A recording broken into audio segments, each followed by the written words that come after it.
On this outer hour, we have award-winning journalist Mandy Wiener joining us for a bit of good news. Huh? Mandy Wiener, good news? Yeah.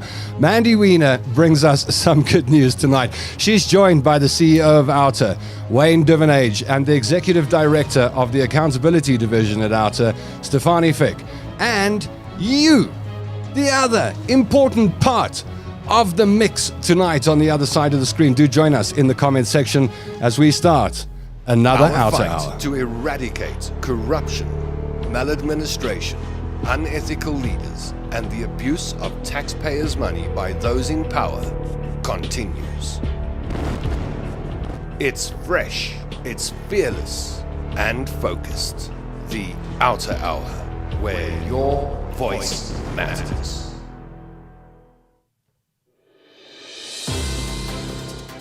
Looking for your hellos in the comment section down below this video. Moderating tonight, Samantha van Nispen and who we got? Masego Msmanengo, Mr. Katlejo. He's our IT guy. He won't be moderating. Masego will be. So say hello to your moderators in the Facebook and YouTube live streams this evening. This show is produced by Stefanie Davids. And I'm Tom London with you for the next 60 minutes. I did say in the intro that award-winning journalist Mandy Wiener joins us on the show this evening. Mandy has been going around the country giving talks at conferences and talking about the good in South Africa, talking about uncapturing the state, unveiling the good, speaking about whistleblowers and the need for active citizenry and a whole lot more. So we'll be chatting to Mandy Wiener in the first half of the show this evening, and then Wayne Duvenage and Stefanie Fick will take over. We'll be engaging with you in the comment section, so get your fingers ready. Get ready to type the comments, the questions. The debate begins now on the Outer Hour. Let's chat to the CEO of Outer, Wayne Duvenage, and ask him to introduce our esteemed guest this evening. Hello, Wayne. Hi, Tom. Hi to all our viewers and listeners. And look, this is going to be an interesting discussion because although we work in this high-paced fight against things that are so wrong, we don't want to also put our heads in the sand and behave like ostriches and think that there's nothing wrong. We have to acknowledge the tough situation that we find ourselves in as a country. However, we also need to acknowledge and look at and talk about things that are going right, things that are bringing about change, because that's the stuff we've got to celebrate. That's the stuff we've got to do more of. And if we can do more of this collectively, we start to push the role and the reliance on government aside as we get down to the solutions while we wait for new government to come into play. And we can talk about that in 2024, 20 months away, just around the corner. We believe there's the catalyst to a lot of change. But between now and then, and even beyond then, there's so much good that can and should be happening and is happening. And I think, thanks, Mandy, for joining us this evening. You wrote a nice piece. You've been traveling a bit. You've been seeing some of this stuff in the coalface, and we'd love to get your take on this topic tonight. What have you been doing? What have you been seeing? And what should we be doing more of as citizens? And then myself and Stefanie will carry on a bit later. But we'll also engage with you as you go along. So over to you, Mandy. Thanks so much, Wayne. So great to be with you and just to be involved with Outer. It's fantastic because this is something that I've already been talking about, so I've been speaking at lots of conferences. I do a daily radio show, so I took a little bit of leave from that. But I've been speaking at various conferences in KZN, in Cape Town, in Joburg, because I like to speak about the alternative narratives in South Africa. Look, if anybody knows how bad things are, it's me. I talk about it every single day on air, and it's literally my job to expose the wrongdoing of government and to hold government accountable. So I'm not just putting a gloss on everything, not being Pollyanna about it at all. But I do think that we've got this tendency in South Africa to have a negativity bias, and we tend to perpetuate that bias. So we seek out the kind of stories that perpetuate that. You'll see it on your family WhatsApp groups, right? And your mother-in-law sharing nonsense fake news on the family WhatsApp group. But we see this all the time, people standing around at the braai talking about Plan B. People like to talk about how broken the country is and what a failed state it is. And it's very easy to have that position. You just have to look at the jobs numbers, look at the economy, look at load shedding stage 6, look at the spate of crimes that we've had. So that's a very easy trap to fall into. But I also think that, and there's a great quote here from Chimamanda Adichie, the author, and she says that the danger of a single story is that it becomes the only story. And there is more than one story about South Africa. There are alternative narratives of South Africa. And that's why I think that what the news needs more than anything is balance. And we've got this saying in journalism that if it bleeds, it leads. But if it's good, it should.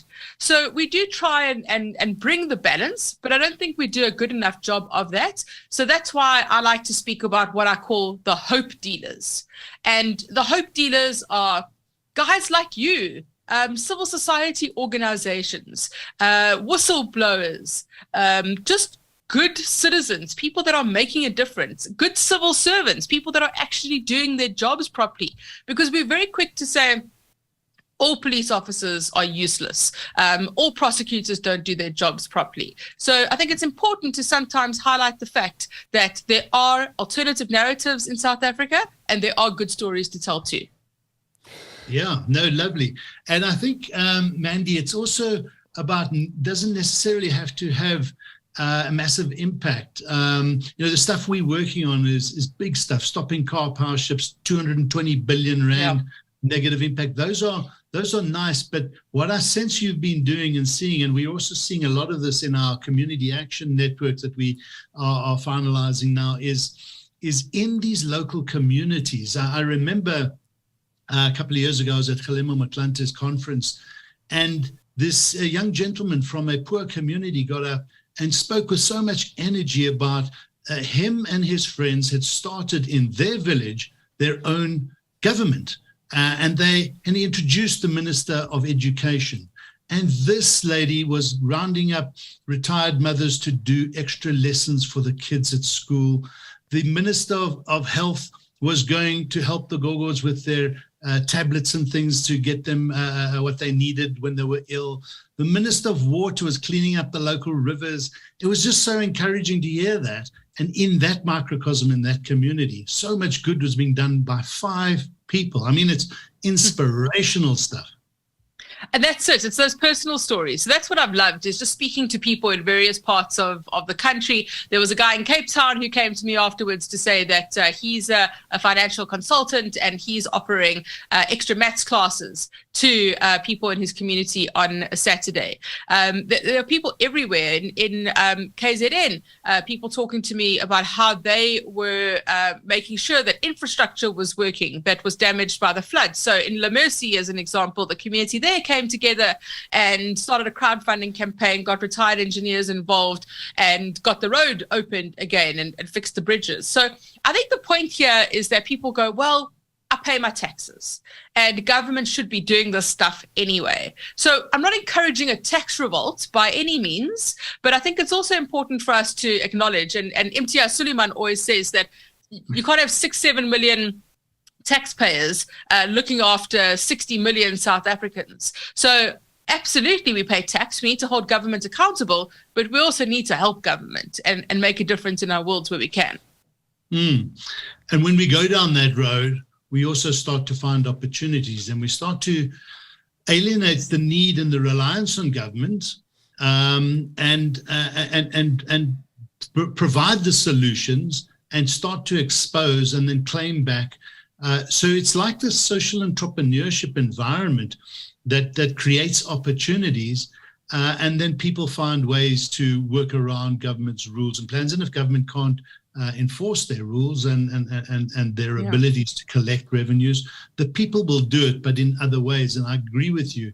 Nobody wants to live in a country where there's a full-blown tax revolt, but localized tax revolts, localized issues become the norm and become a new way of running countries or microcosms of economies. So we're learning so much, and you've seen quite a lot. Tell us about some of these other incidences that you've come across. I mean, really inspiring just individuals. Yeah, I think it's just incredible to see the way that, and when I do speak about civil society, how so often there is a vacuum from government, and civil society has to step in to the breach. And this as Arta better than anyone else, where you have to assume responsibility. But there are so many instances of individuals, but of public-private partnerships as well. So I spoke at a conference in KZN for the timber industry, and they were lamenting the failures of the ports and the infrastructure that's been damaged. They were actually speaking about how they had to assume responsibility for the ports to ensure that their products could be exported, and how they were keeping stock of some of the parts to make sure everything worked. And of course, you can look at that as a bad news story, the fact that we can't look after the ports and that the private sector has to get involved. But I think it's also great that we're seeing this cooperation between the private sector and the public sector. And then also, if you want to look for the good news story, you look at the fact that last week Transnet came out with results. Portia Derby's been trying to turn Transnet around. It had a 5 billion rand loss last year. It's got an 8 billion rand profit this year. So that turnaround is slowly starting to happen at the NPA, at Transnet, at Eskom with Andre de Ruyter, trying to uncapture Eskom. So all of this is slowly starting to happen. And I think that we have turned the corner. You can look at the shootings that have happened. You can look at the petrol price, which went down last night. You can look at load shedding. But I do think that we have turned the corner, and I do think that things are going to improve. They might get worse before they get better, considering the fact that we're in an ANC election year, and all sorts of nonsense comes out about the dollars in the couches and small and Yana skeletons. But I do think that if we all get involved, roll our sleeves up and work together with government, things will improve. Yeah, and holding them to account. Some other good developments. It's so encouraging to see the British Parliament with Lord Peter Hain, Athol Williams, the good work, doing what our government should be doing, holding Bain accountable there. They created a mess and part of the state capture nonsense here, but it takes a foreign country to now do what we should be doing here already. And hopefully that's a catalyst for something to take place here against Bain. I think it's a massive development. I spoke to Athol Williams today, and he's been to hell and back. He really has on a personal crusade here. He's had to sacrifice so much. He last drew a salary 3 years ago. He's had to leave the country. And the UK saying today, Jacob Rees-Mogg, the minister, saying that the Bain will no longer do business with government in the UK, that they'll get no contracts for the next 3 years. And that's a huge step in the fight against state capture. It really is positive. And yes, we should be seeing the same thing happening in South Africa. So this is something that I've been speaking about a lot over the last few months as well, is just the role of whistleblowers in South Africa. I wrote a book about it. It's something I feel so passionate about, because it is these whistleblowers that defended our democracy. They held the line against state capture. They pushed back and they put themselves at risk. They are the ones who went to the Zondo Commission and testified about the brown leather bag stuffed with cash at Saxon World and the meetings at Melrose Arch and all of the stuff that went down. And yet it is these whistleblowers that are pushed to the fringes of society, that are treated like pariahs, like impimpies. They're unemployed, they're unemployable. Many of them have PTSD, and we'll never fight corruption if we don't encourage and protect whistleblowers. Absolutely. And Stefanie and her team do a lot of work with whistleblowers. We contemplate how do we get more involved. It's such a specialized space. Stefanie, your thoughts. We've got our Wispy platform. We get information, but we do see this fear. Your reflection on how do we just do more in this whistleblower space? I think that any person that is even contemplating standing up and want to be an active citizen and want to expose whatever is happening will unfortunately think twice if you just look at it, at the history. I don't think that other whistleblowers, the way they were treated is definitely not it doesn't encourage people to actually come forward. And what civil society struggles with, I think we have a beautiful system, but your system is only going to be as active as the amount of people that's willing to stand up. So it is, I think it's really taking my hat off to the whistleblowers in South Africa that really had the courage to stand up. And one can only ask people, the only way, talking about good news, is that the only way we're going to turn the ship around, in other words, create an environment where it's more dangerous for the people you're going to whistleblow against than for whistleblowers, is for more and more and more and more people to stand up. But thank goodness there are whistleblowers, and I think Cynthia's in the audience, that is also doing great work in order to support other whistleblowers, because I think our legislation is not up to scratch. And we need to do that advocacy. But whistleblowing covers such a range and such a variety of what can, it's not only your life. So it's not only security. There's an emotional issues that goes with it. I think someone like Cynthia and so many other whistleblowers, that is, if you did not lose your life, if I may say, is where do you find a job? So I think as a civil activist organization, we are doing very well, but we can only do so much. But, I just want to reiterate, the more we stand together and more we stand up, that's how we're going to win this fight. And the more we support whistleblowers and make them feel, comfortable and encouraged to come forward. And that's the work that Whistleblower House and Cynthia and others are modeling new ways of how do we do it in the context of the South African environment, where we have different laws to the states. And we've got to break new ground. And I think they're doing excellent work there. Love that approach. Mandy, give us some parting thoughts, and because we know you are on a tight deadline, give us some ideas of what you believe organizations like ourselves can or should be doing more of, and as individuals. Yeah, look, I'd love to speak about this all night. Unfortunately, I have another role as mother, so that duty calls as well. So you have to forgive me for that. Look, I think that we can all do something. I think that you need to ask yourself the question about what you can do. So support a civil society organization, put a debit order on for Outer every month, support journalists, buy our books and pay for paywalls, but get involved, see how you can offer your services, get hold of your local councillor, find out what's running in your community. If nothing is happening, start something yourself, change the narrative yourself and see how you can do that and get things moving, but also change the way you consume news. Rather share that positive story about something that's happening rather than the negative one, because it's just going to perpetuate that narrative. But then also make sure that you hold government accountable too. They can't get a free pass. So you've got to hold government accountable, which means you need to vote. So choose the political party that is least bad. Support that one, but at least go out and vote. Get your kids, if they are turning 18, to register to vote. We go to the polls in 2 years. The only way we can hold government accountable is if we do vote. But get involved. Do what you need to do. I always say that if you are fortunate enough and you're privileged enough to be able to think about leaving the country and immigrating, then I absolutely support that.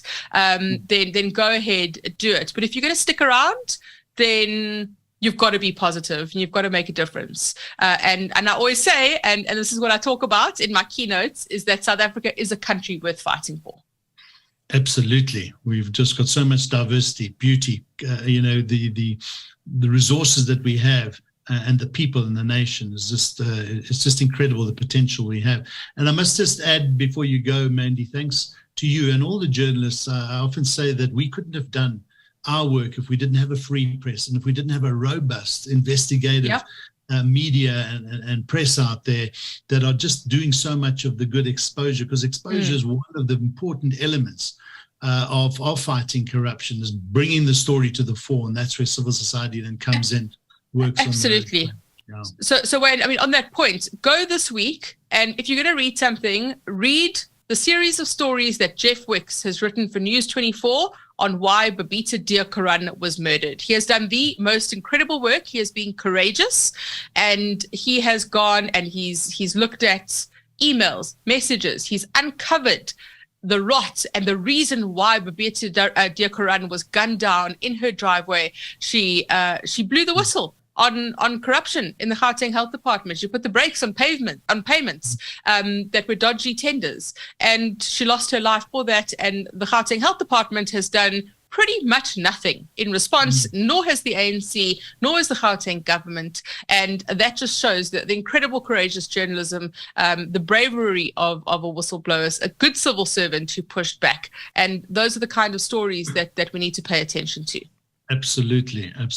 Thank you so much, Mandy. Thanks for sharing your lovely energy with us and your stories. And we'll catch up again soon, I know. Sure. Keep up the good work, and we'll chat soon. Thanks, and you too, and thank you to all of you at Outer for the good work that you're doing as well. Thanks a lot. Tom, give us some of your thoughts. Well, my first thought is I'm watching a hard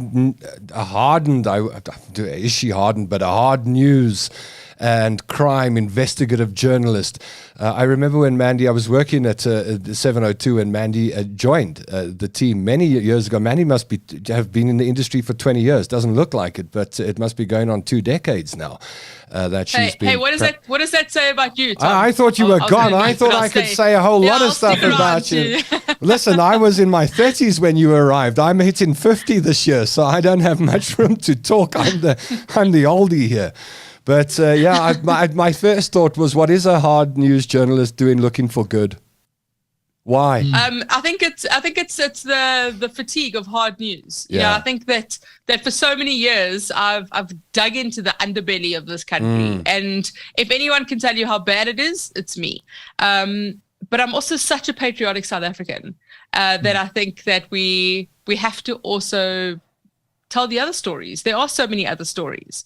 And I think that's why I feel, maybe it's the guilt, but I feel the responsibility to do that as well. Listen, I think good news stories also give us hope. We need hope. We need as much hope as we can, because it gives us direction as well and something to work for.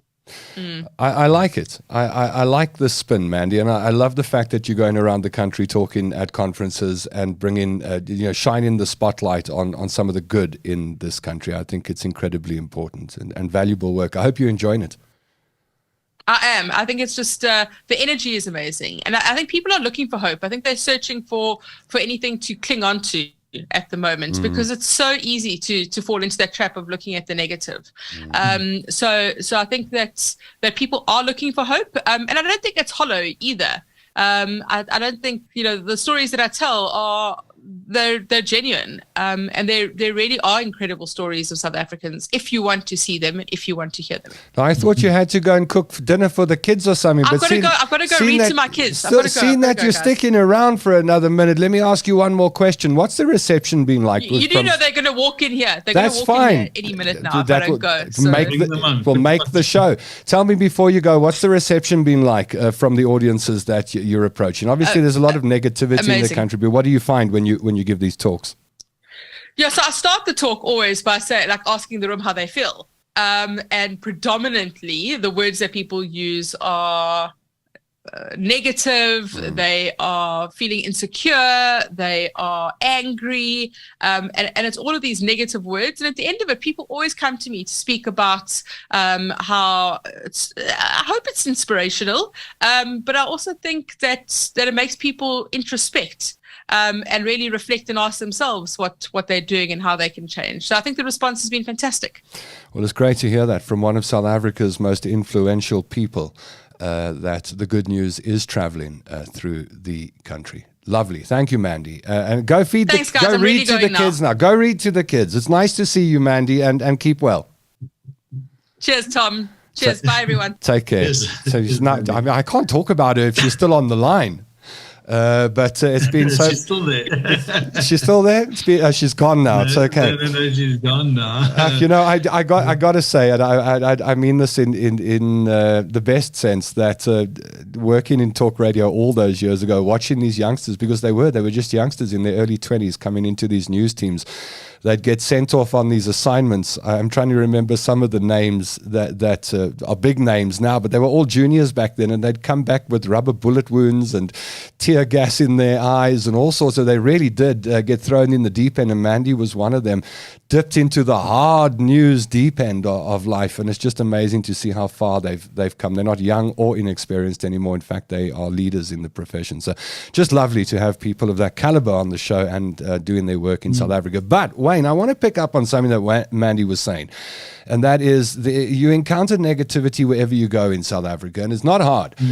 You take an Uber ride and ask the Uber driver how things are going, and you've got 15 minutes of negative. You speak to friends, you speak to family, you speak to business owners, and the mood, I think the prevailing mood in South Africa is one of suffering.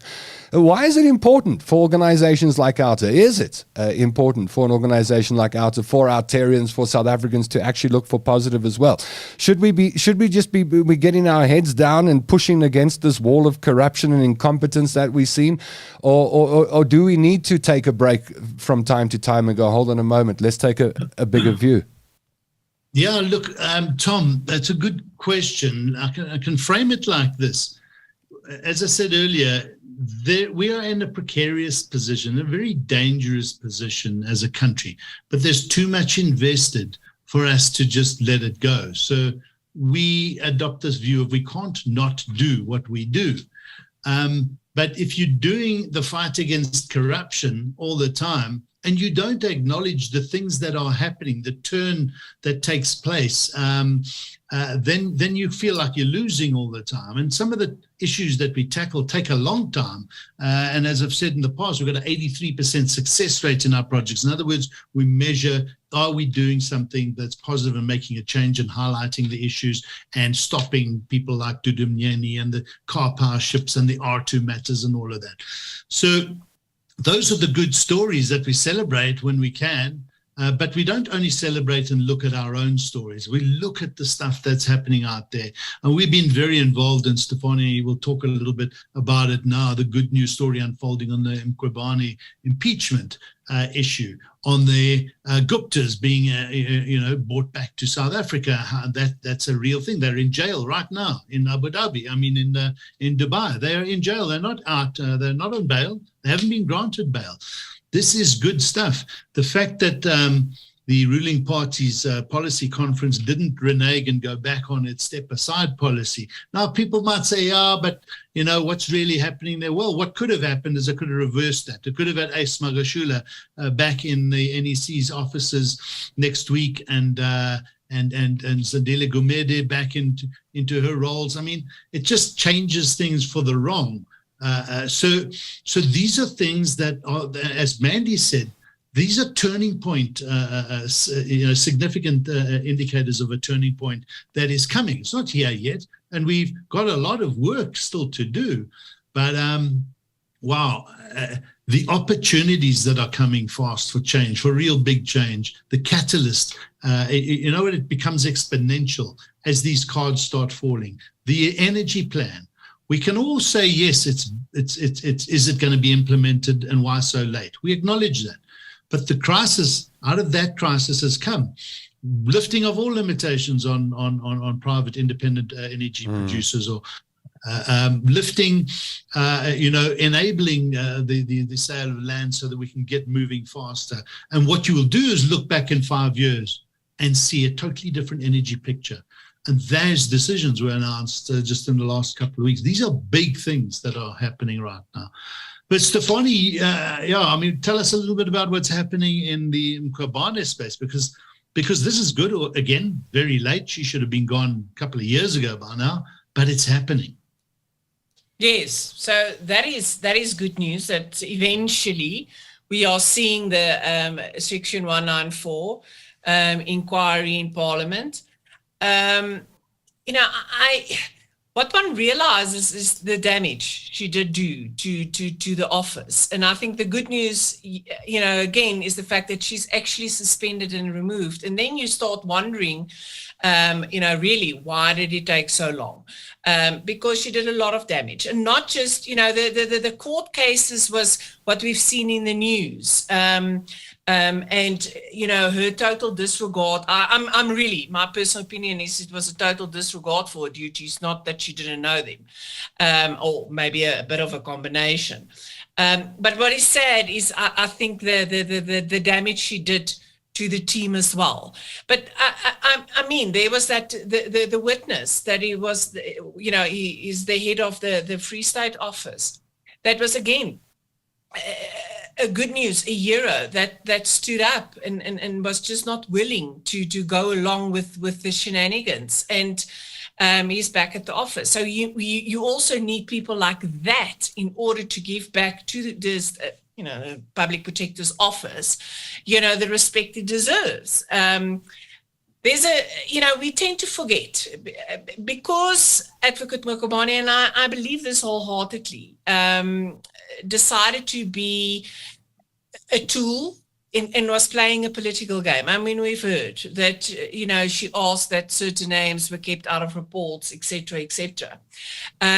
She decided to play a very political game and sort of exposed herself and exposed the fact that I think they tried to use this office. But we should never forget the people working in the office. There are still people really working extremely hard. If it wasn't for them, the Public Protector's Office would really be a zero on a contract. So, again, I think what I would like to take from this is just kudos to the people that stuck it out. And despite enormous challenges, stayed. And therefore, that office can hopefully start healing and continue their good work, because they have there's good work to be done.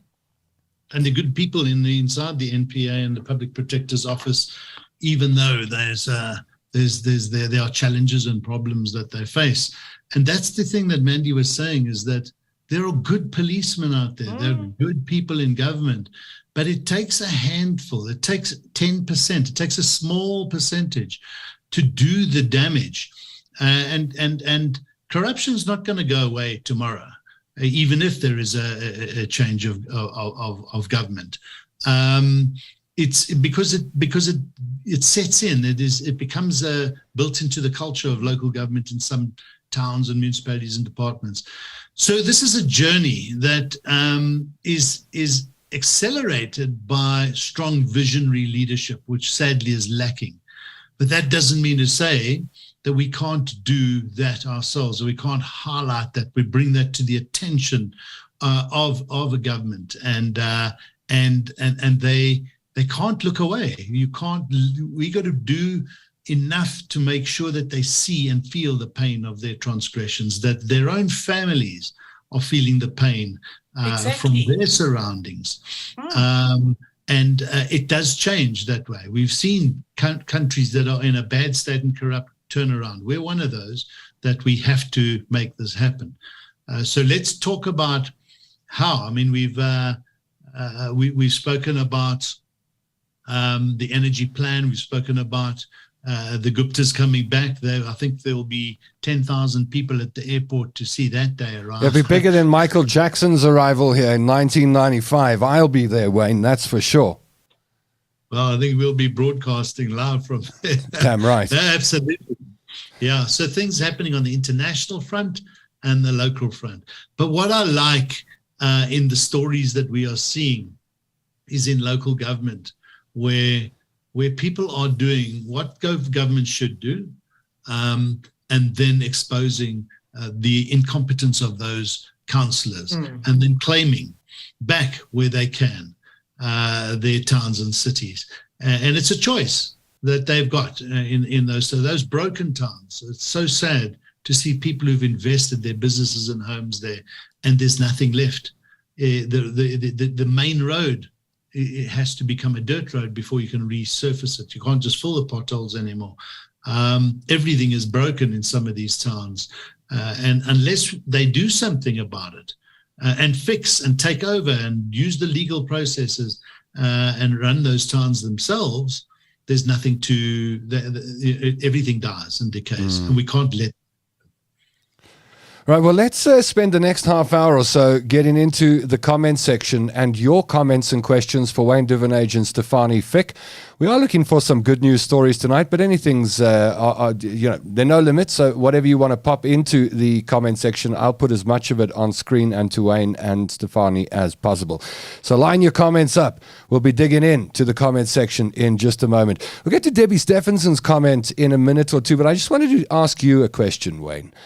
This has been going on in my head for about 2 weeks now. I like walking, and I go for a 3 to 5K walk every morning through the suburb of Weltevreden Park, which apparently is a middle-class area, but I think if you take a look at how middle class is defined now, we're on the lower end of middle class, although life is good in the suburbs, I must say. Tree-lined streets and pretty good services, and not much to complain about, apart from the power outages, of course. But here's my observation, and it goes to the state of lawlessness that we're seeing in this country. I mean, the last couple of weeks, we've seen all these horrific shootings. We even start questioning whether there's something behind these shootings or whether it's just a symptom of the state of lawlessness in South Africa. Now, when I, as an average South African, think of lawlessness, I think of guys that come along and hijack me at the robot, a couple of AK-47s, some nine will take my car that Westbank owns anyway away from me. Or they break into my house and say, where's the plasma screen television? That's what I think lawlessness is when I think of law-breaking citizens, and I think of politicians who are corrupt and government officials who steal. But every single day on this walk that I do through Weltevreden Park, there's a stop street at the top of a bridge. And I've never seen one South African, and I'm assuming most people who drive through that stop street are South Africans, suburbanites in their SUVs, earning decent money, going home, picking the kids up from nursery school. They sail through the stop street I have not in 3 years seen one person actually stop at a stop sign that says stop.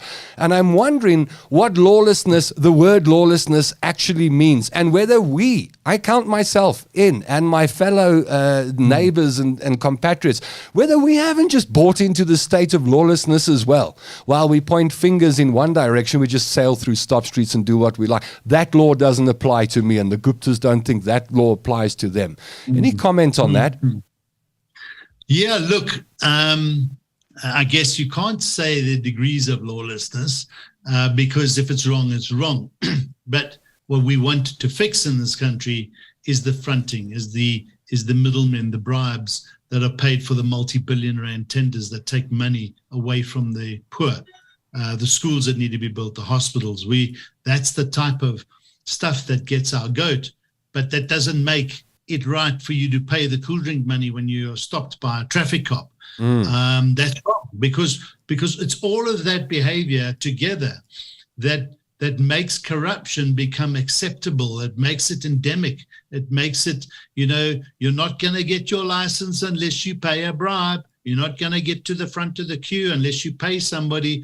That's feeding the monster. That's feeding the machine of corruption and lawlessness in this country.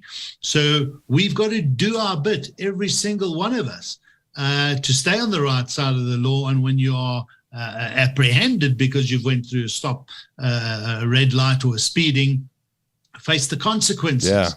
But challenge the situation as well. And it's easier said than done, I know.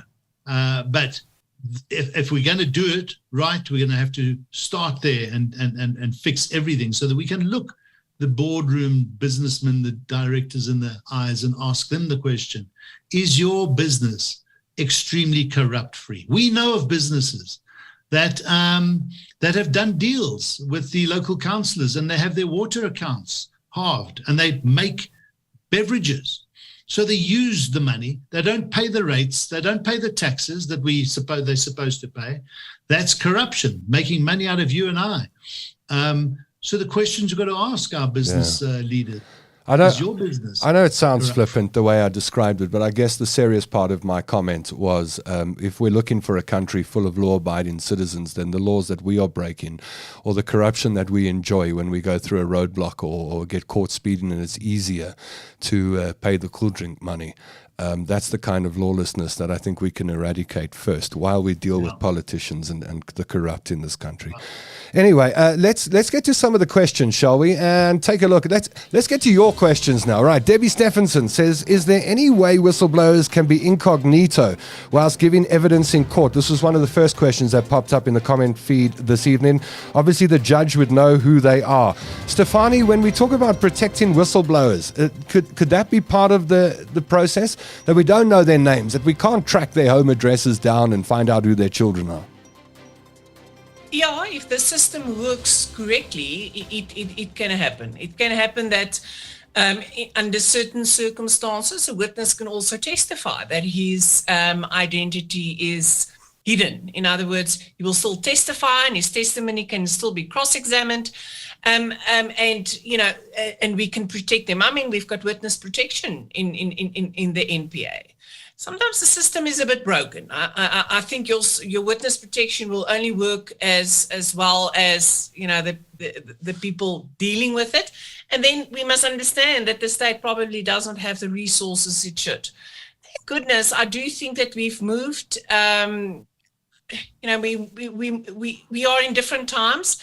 So when we were discussing the whole, someone's case the other day, they were explaining that thank goodness their witnesses could testify virtually. So we are moving into a different space, and it is virtually possibly easier to keep someone's identity a secret. The problem is, however, the chain, because the minute you have a witness, it's not only the police department, and then there's leaks and all of that. So it is possible. If that is the question, it is practically whether it will work. Got it. And unfortunately, it depends on so many parts in the system that one can only hope that everybody takes, someone's anonymity. What's that word? The fact that he wants to be anonymous. Anonymity. Yes. Takes that seriously. Right, I'm scrolling through the comments and questions now. There are a lot coming in, and I'm just looking. Tom, yes. Some of the frustration I see, and this is a very serious issue. We can't get on top of law and order, safety and security when we have an imbecile like Bekitele in charge. There's no vision. There's no accountability. There's no leadership. We've got a big job to do to bring pressure to bear on our president to remove Bekitele. He is really creating a big problem for this country, and he's out of line. He's out of touch with reality. He has got no idea of how to shake the tree and introduce good public service in the police force in this country. So, we've got some rotten apples in cabinet. Who should be police minister, Wayne? What kind of person or who? Well, first of all, you want to understand somebody. You want somebody who understands policing, the role, visionary leadership, stern, strong, accountable leadership.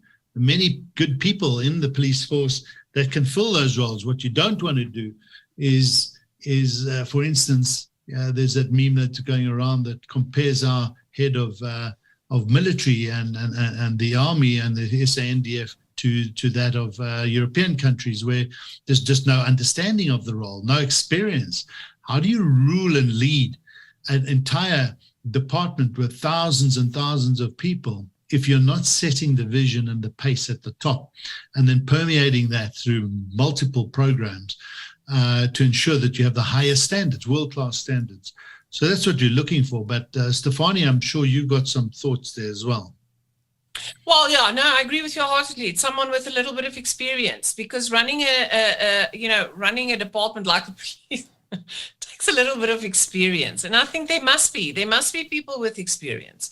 It should be less of a political deployment. It should be someone that takes the job seriously. I think everybody feels that in their, in wherever they work, is that you're born to do this, or you buy into this. You're loyal to whatever you do. But I do think it takes a certain person to be, because it's a service. And I take my hat off to people that's in the service business. But being a policeman should be, I service my community. I service South Africans. It's not about me. It's about who I can assist. And it takes I really think, a special person to get the police, they're broken. I mean, we see the crime stats. Our minister is definitely not leading by example. He's a disgrace. So we really need someone with the knowledge, the experience, in order to build them right from the bottom up. Because still there's people in the police service that is still just trying, but there's limited resources.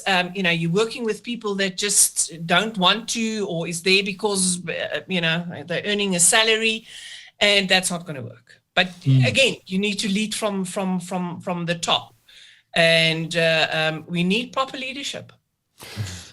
Visionary servant leadership. Yeah. Yes. I'm looking at some of the comments. I've got to read this comment from Judy King because she put so much effort into it. It really is a long comment, and it spent some time on it. Judy says, some of it's on screen, the rest I'll read. I think people are exhausted in more ways than one. We've had years of corruption with so many dishonest politicians and those in business. We've had massive unemployment. We've had the service delivery problems, broken schools, broken hospitals, broken roads, broken infrastructure, a lack of good water supply, houses, COVID, riots, floods, massive job losses, endless violence, murders, rapes, robberies, hijackings, kidnappings. Crime is out of control, and let's not forget the lack of power. So who can be surprised that people can't see much light at the end of a very long tunnel? Do you see light at the end of the tunnel, Wayne? Absolutely. And I don't blame people for not, because when you are subjected to this every day, and it comes at you all the time, it comes at you in your news, it comes at you in so many areas, social media and the discussions, as Mandy Wiener was saying, then it becomes the only narrative. Now, I look at it from this point of view, that we have a rainbow nation.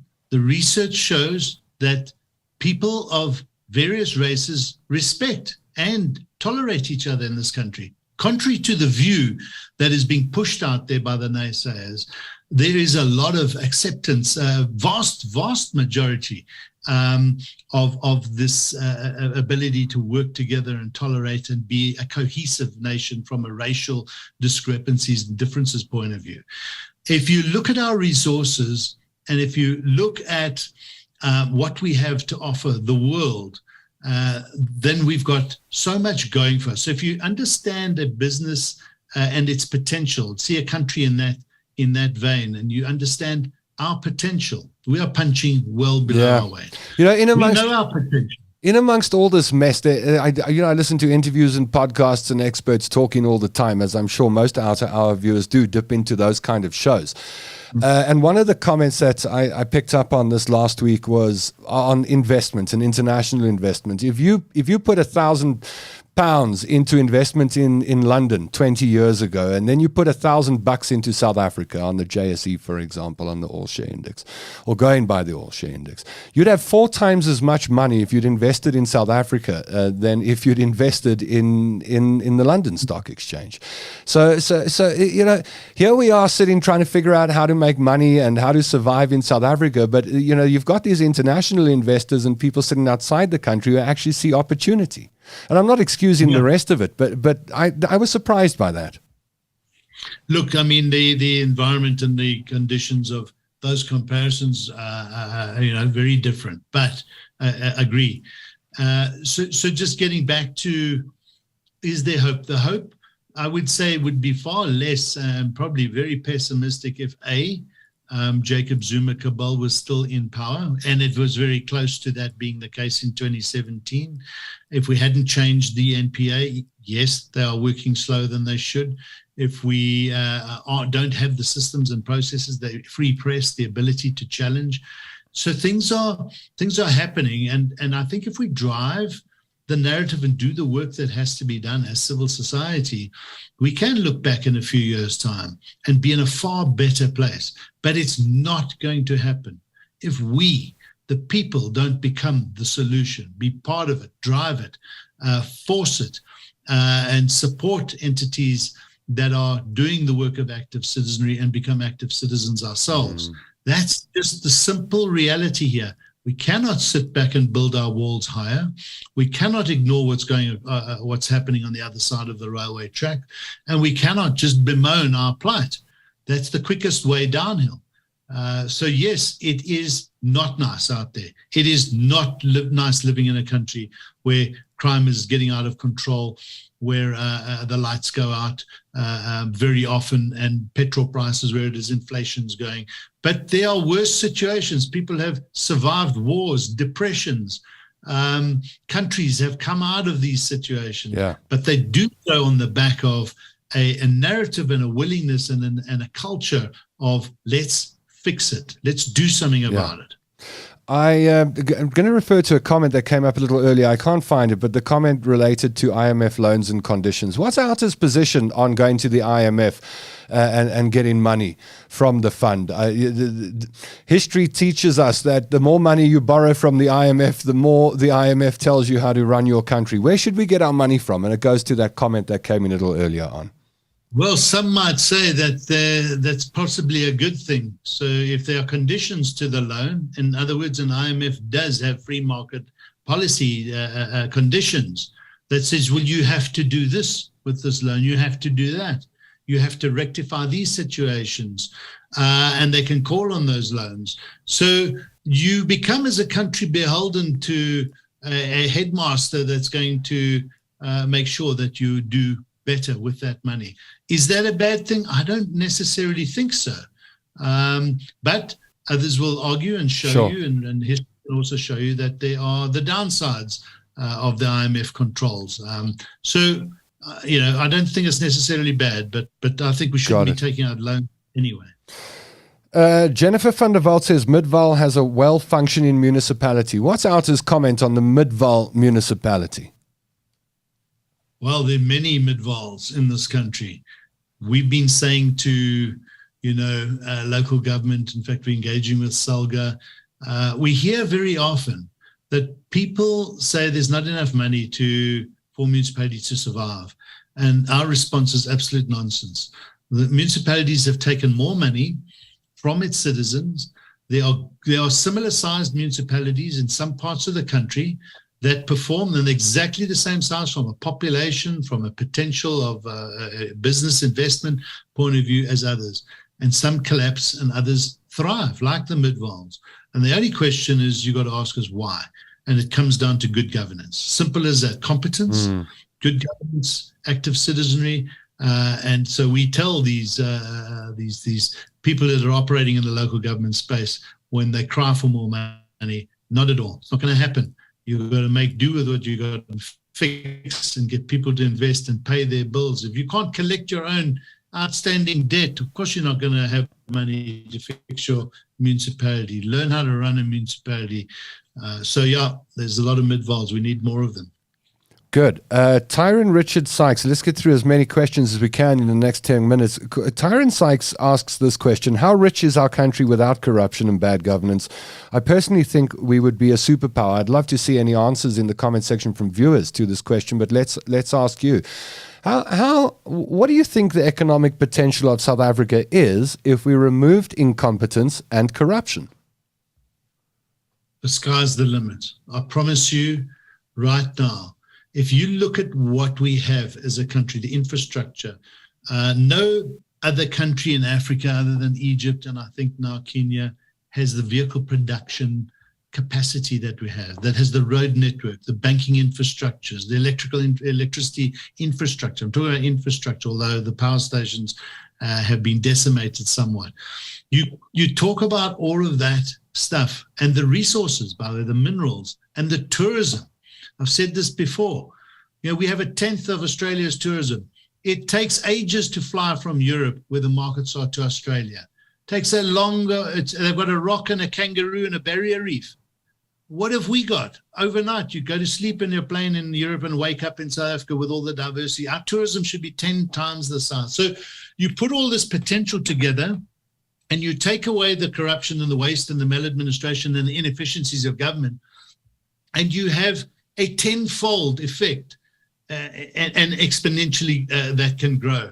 And then you bring in good education, employable youth, train them, get the skills. We should be making electric cars here. We should be exporting, beneficiating. The list goes on. I promise you, get the visionary leadership into government, and we will be the envy of the world. The people will invest here. We'll have double-digit growth for probably a decade if you got it right. Now, that's the utopia, and I'm dreaming. It's lovely to dream. But there's a journey to get there. That doesn't happen overnight, although the catalyst to that is good leadership that brings in policy, that brings about that change quickly. And it can happen quite quickly. In 5 years, we can get there and be the darling of the world, as we were when we came into our new democracy. And our growth was at the 5, 6, 7% year on year, of course, off a low base. And we're off a low base again, so we can do it. Glenys Truby. What are your thoughts? Yeah, go ahead, Stefanie. No, Wayne, I couldn't have put it better. We have so much potential in this country, and I really think that corruption is just destroying it. But the question is there hope? And I think we all agree that yes, of course, because we're South Africans. I mean, sorry, I refuse to believe that corruption is the one thing that will break us. I refuse to believe that. There's always something to be grateful for, and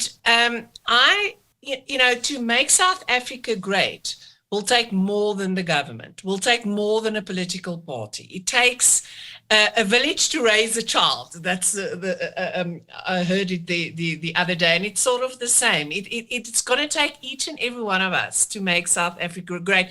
Not that there's not great things. We just need to get rid of corruption, who's really depleted our resources, and our service delivery is crap, and the police. There's a lot of things that's not working properly. But it will take each and every one of us. That stop street. Some people refuse to stop because they're probably scared of a hijacking. But it's the principle. It's the principle. And I agree with someone who said that you need to start small.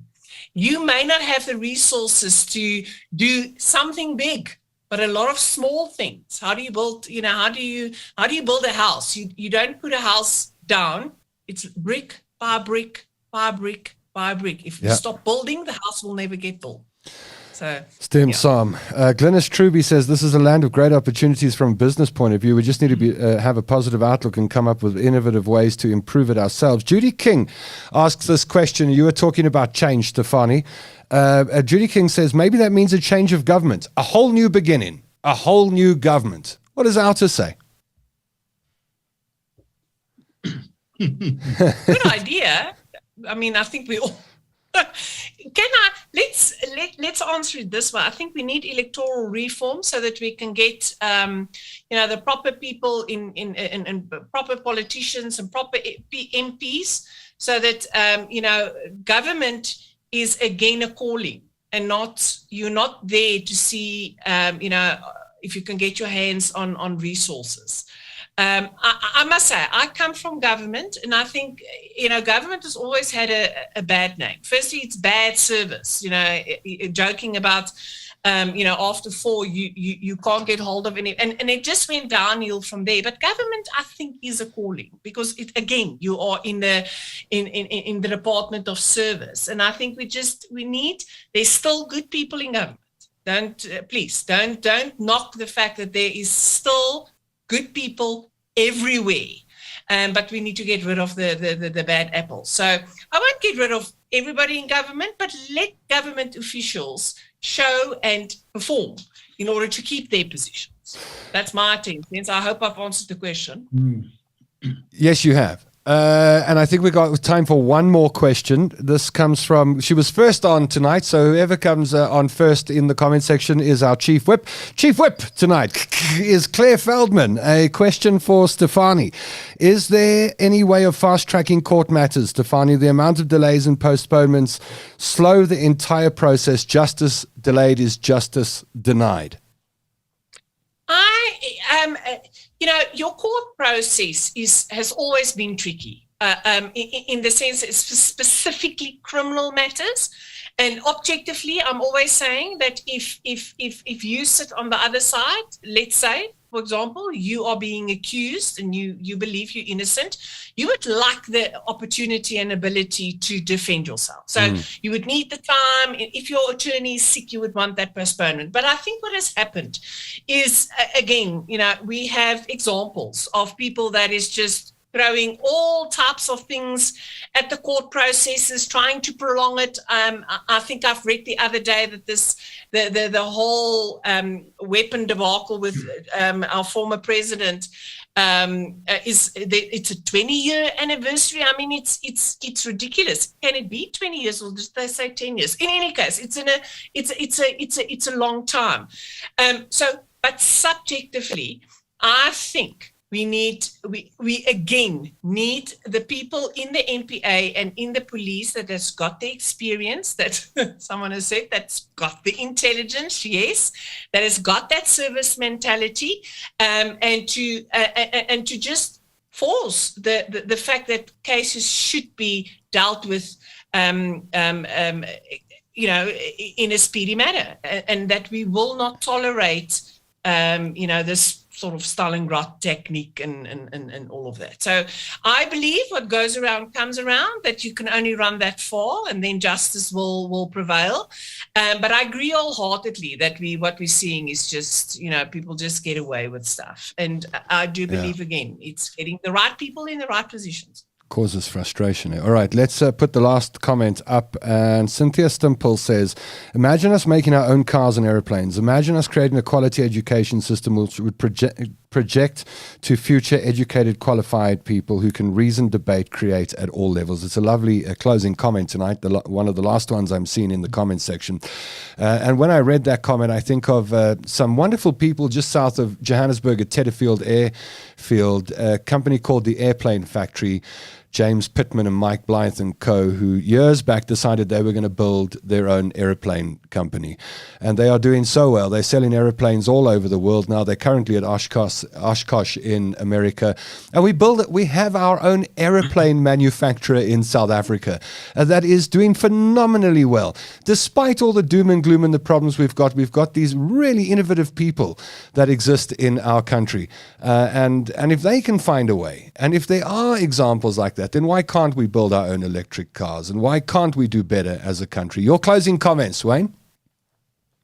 Yeah, absolutely. So we will continue to strive and drive for a better South Africa. We'll work hard as ARTA and our supporters. We thank them for making all of this possible. We've got some really good ideas and thinking about how to introduce citizen science to become the solutions, to become the eyes and ears, to become the dashboard, the developers of poor public service. Because the more we can expose, the more we can hold people to account, the more we can change. This is the stuff that excites us, and let's continue to not be sucked down by the negative narrative, but rather turn that around and see what it is that is happening around us, that signifies the change that has happened, that will happen, that should happen, and let's go and make this country great. We've got amazing people and we can do this, but we'll do it together. And I just want to thank all our supporters out there for allowing us to do this work on your behalf. And Advocate Stefanie Fick, Executive Director of the Accountability Division at ARTA, what would you like to part with tonight? I just, I'm still grateful that we can talk about all of this and realize that, there is hope, and working for an organization that has supporters that enable us to do good, which I believe we do, and that we can effect change and create little bit by little bit a better South Africa for all is a privilege. And sharing the good fortune. I think South Africa is great and South Africans are great. We have problems, no doubt, but it's up to us to find solutions for their problems. And thank goodness, can I just say, Wayne doesn't like it, but thank goodness for leaders like Wayne that can come up with, sometimes there's brain farts, but sometimes there's really innovative ways He's driven by the passion, and that passion goes down in the organization. And you have a whole organization with so much passion to really affect change. And again, I want to say that's a privilege. Thank you so much. That's Advocate Stefanie Fick, and Wayne Duvenage, CEO of Outer, has been on the air with us tonight. We were joined earlier by award-winning journalist Mandy Wiener, and you on the other side of the microphone, the other side of the camera, wherever you find yourself in this country we call South Africa, full of problems, full of potholes, not enough electricity, not enough jobs.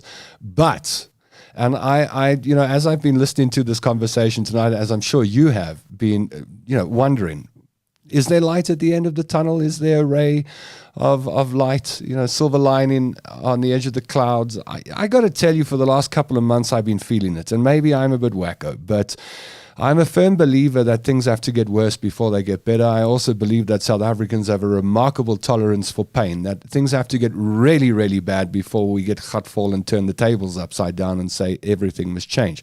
But I think we're pretty close to that as a country. And I think we're at a point where, if not all, but then the majority of South Africans say enough now, and it's time to build something a whole lot better than we have.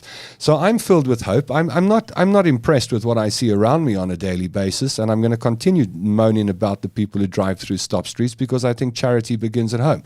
But I do, through the doom and gloom, see something better for our future in this country. And I hope you do too. And I hope you share the sentiment that's been expressed tonight. Of course, we're not always going to agree on these issues, and I'm being positive and being negative. But, life needs all of us, needs the negative, Tom, the positive to join hands. Yes, Wayne? Yeah. So I just want to leave this thought with everybody. Give yourselves this personal motto. If it is to be, it's up to me. Make that your motto. You bring about the change. Got it. And I'll just put an exclamation mark on the end of Wayne Duvenage's sentence and invite you back to another Outer Hour next Wednesday at 7 o'clock. I always have a wish for you, and I mean it. I mean, it's not just something I write down on a piece of paper. I do mean this. You've all become so close to us as you comment every week. We know your names, and we see your pictures pop up on screen, and we value your comments and your contributions to the show. That in return, I can only wish you a good 7 days ahead. I hope you have a great 7 days. I hope you make enough money to buy food and keep the roof over your head. I hope you're healthy. I hope you give love. I hope you receive love. And most of all, I hope you join us again for another date next Wednesday at 7 p.m. Don't be late if you want to interact live with us for the Outer Hour. Until then, I'm Tom London, and I really do. I miss you already. Our fight to eradicate corruption, maladministration, unethical leaders, and the abuse of taxpayers' money by those in power continues. It's fresh, it's fearless, and focused. The Outer Hour, where your voice matters.